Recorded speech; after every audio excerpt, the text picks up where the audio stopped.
বিয়ে করবে তো শ্বশুর বাড়িকে দেখাবে লেগে। আল্লাহ ওইগুলা কিন্তু সব বুঝে। আপনি মনে করছেন যে আমি মেলায় কিছু বাহাদুরি আর চাতুরি করতে পারি, কিন্তু আল্লাহর কাছে তো বাহাদুরি চাতুরি চলবে না। আল্লাহ সব কিছু বুঝতে পারছে।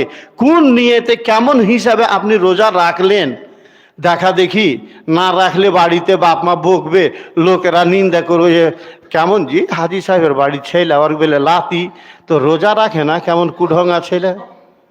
ওই শরমে আপনি রোজা রাখছেন, আউট, ফিল্ডের আউট।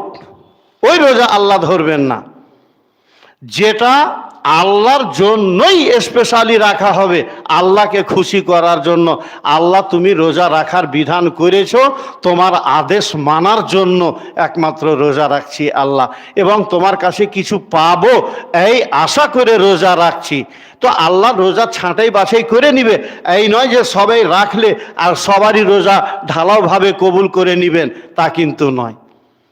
তো সেই শেষ দিনে, লাস্ট দিনে আল্লাহ পুরস্কার বিতরণ করবেন।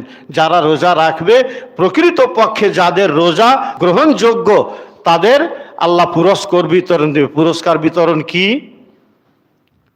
গুনাহ মাফ করা। গুনাহ মাফ করা। খুব ভালো লাগলো না? হ্যাঁ, খালি এইটুকুনি যে গুনাহ মাফ করে দিবে, আর কিছু পাবো না? আরে আপনি ভাবেন কি গুনাহ মাফ করাটা সহজ মনে হয়েছে নাকি? আপনার গুনাহ যদি আল্লাহ মাফ করে দেন, 7 সমুদ্র পার আপনার, 7 বেড়া পার আপনার। আর চান কি আপনি? আল্লাহ যদি আপনার গুনাহ মাফ করে দিলেন, তার মানে তো আপনি পরিষ্কার পরিচ্ছন্ন হয়ে গেলেন। আর কি আপনি পাওয়ার আশা করতে পারেন? এর চাইতে আর বড়? নাইট জালসাতে মৌলানারা জালসা করে একবারে ফাটাফাট জান্নাতে ঢুকেছে, জাহান্নাম থেকে বের করছে, কবরের আযাব ডিলেট করছে। একটাই দুয়া শেষ, আল্লাহ তুমি এই মানুষটার দান কবুল করে নাও, ওর গুনাহ খাতা মাফ করে দাও। আল্লাহ যদি আমার মতো পাপী গুনাহগারের দানটা কবুল করে নিলেন, তো এর চাইতে আর আমার আনন্দের বিষয় কি হতে পারে?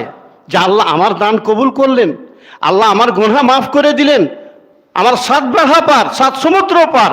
এর চাইতে আর বেশি কিছু আমার আশা করার থাকতে পারে না। আমি একটা বুঝাই আপনাকে, তবে বুঝতে পারবেন। একটা প্রসঙ্গত ঘটনা নিয়ে আসছি, সহিহ বুখারীর হাদিস। আমি নিজে পড়িয়েছি সহিহ বুখারীর হাদিস।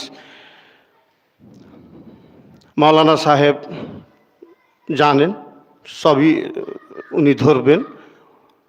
কাব বিন মালিক বলে একজন সাহাবী। কি নাম বললাম?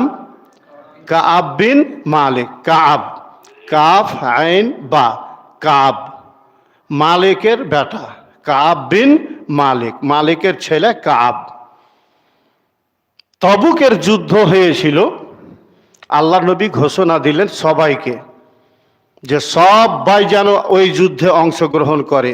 তার মানে প্রচণ্ড খরার সিজনে যুদ্ধটা হয়েছিল, খুবই কষ্টসাধ্য যুদ্ধ ছিল, এবং মোকাবেলাটা খুব টেক্কার মোকাবেলা ছিল।